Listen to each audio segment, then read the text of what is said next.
Hello and welcome back to my channel, KGC Engineering. Today I'm going to show you the 5 top tips that you should do with your classic car every week. Okay, so today we're going to be looking at the 5 best things to do with your classic car every week.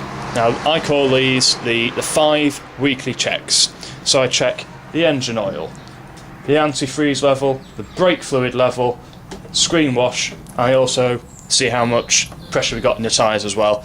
And whilst I've got the pump out, I might just give them a pump up as well. So I'll go through these one by one, starting off with the engine. Okay, so this is the engine of my Morris van. Now, to check the engine oil, which is important to do every week, you need to keep your fluids up. Basically all you do is you check the dipstick. Now the dipstick on the Morris 1000 is located down here. So all you do, and you must do this once the engine's been cold and sat for a while, so all the oil has settled down to the bottom of the sump. You pull out the dipstick, you can then give it a clean, wipe it off with a bit of a rag, you then put it back in,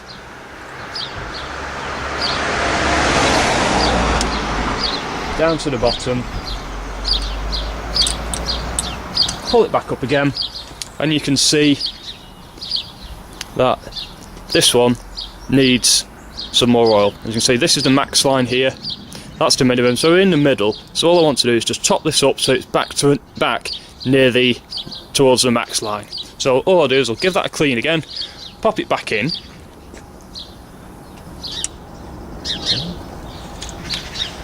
and then release the rocker cover cap, like so, and then quite simply pour in some engine oil.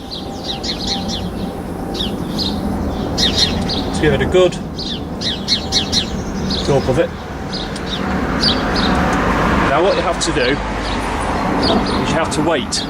Now you have to wait a few minutes for it all to drop down, settle down through the engine into the sump. So whilst I'm waiting for that, I'll usually do one of my other 5 checks, and that is the turn of the water level.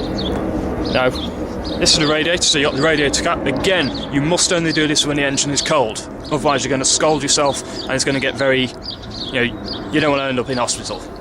It's very simple, you just press down on the cap, turn it in the direction indicated on the top of the cap, and in there I can see from here that I've got plenty of antifreeze in there, so I don't need to top that up today.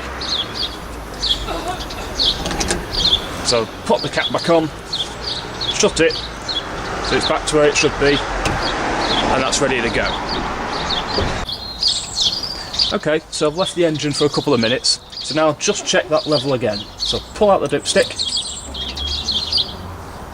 give it a clean, drop it back in, and pull it back out again, and you can see it is slowly coming up. It's slowly coming up there, so I might need to leave that a little bit longer before we add any more. So I'll leave that for another few minutes, and then just wait and see how far it comes up. In the meantime, I'm going to do another of my 5 checks, and that is the brake fluid levels. On my Morris van, I fitted a remote brake reservoir, which is located here in the engine bay. It means I can easily see that I've got plenty of brake fluid in there, so I don't need to touch this and top it up. I'll now show you where to find the master cylinder for the brakes on your standard Morris Minor. If you've not had the brakes altered and you haven't got one of those, this will show you where it is and where to top it up. If you lift the carpets under the driver's seat by the pedals, you'll come across this little panel with a hole in the middle of it. Occasionally it might have a rubber cap on it. There you can see the nut quite clearly is there. All you need to do is unwind that and see if the brake fluid level is to the bottom of the thread of where the cap goes in. If it's less than that, just a little bit of top up, and then seal it up again. I can't show you that, because if I do that I'll drain everything out of the remote reservoir because it's at a higher point. But that's where it is. It's located under the driver's carpets, directly in line with the brake pedal. Okay, so I'm now going to test my oil level in the engine again. Pull the dipstick out, give it a clean, drop it back in, pull it back out. As we can see now, it's a lot nearer the maximum mark where I want it. So I'm happy with that now. I'm not going to add any more oil. It's got plenty in there until next week. Depending on how many miles you do, depends on how often you might need to top up. And it also depends on how weepy the engine is. The engine on this one is quite weepy. We haven't got round to overhauling it yet, but it runs quite happily, so we're not touching it until we need to. So now I've finished filling up, always replace the cap back on the rocker cover and make sure it's sat on there. Okay, check number 4 is screen wash. And it might sound strange, but it's worthwhile having a check on it every week, especially if you've been out in the wet, or if the screen's been particularly dirty and you've been using it quite a lot. On my van, it's located down here, so all I need to do is pull it out, see the bottle, and unscrew it to release it because it's a bit tight down there. Pull out the hose with the non-return valve on, and then I can see that I do actually need to top this up. It's only to about here, so I'm going to top this up and I'll quickly show you how to do that. Okay, so to top up my screen wash, any old screen wash will do.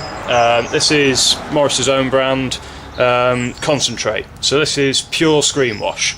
Now you don't want pure screen wash all over your car, so I like to sort of do a 40-60 mix with water. So all you need to do is quite simply just top it up, pour some in until it's about just under or just over, just under halfway. Let's go a little bit further yet.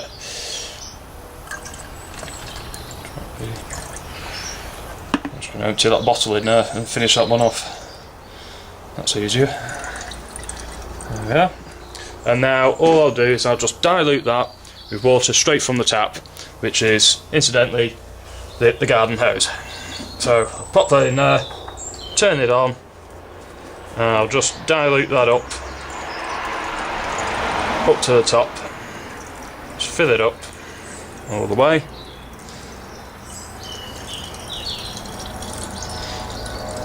At the appropriate moment I'll panic and turn it off. Nearly there. That'll do. There we are. So put that to one side, turn the tap off. So all you need to do is just put it back in the car, and I'll quickly show you how to do that now. Okay, so we've now got our filled up screen wash, so drop that back down, feed the hose in with a non-return valve, screw the cap on, and then locate it back in its holder and push through any more hose that happens to be sticking out. So it's still flexible, but so that it's at the bottom where we need it. So that's in there, and that's that check done. So the final check is the tyre pressures. Now this is easy enough to do, and I'll quickly show you how I do it. Right, here we can see the back right hand wheel of my Morris 1000 van. You can see it is quite dirty, that's because we've done quite a lot of mileage recently. So all I've got to do is just see how much air pressure we've got. Now most foot pumps, like this one, comes with a gauge on it, and the best pressure for the Morris 1000 is about 28 psi. So all you need to do, set that up on the floor, you remove the dust cap from there, just pop it on the floor so you can see it, pop the valve on, close it up, and I can see there that I'm up to 28 psi. Quite happily on there, so I know that I don't need to put any more air into this tyre. So I'll do the same on all the others. But to move it, you release the catch, pull it off, make sure you hold the valve in place so it doesn't get added strain on it. Always replace the dust cap. That helps keep any road dirt and rubbish out of the cap and stops the valve getting damaged.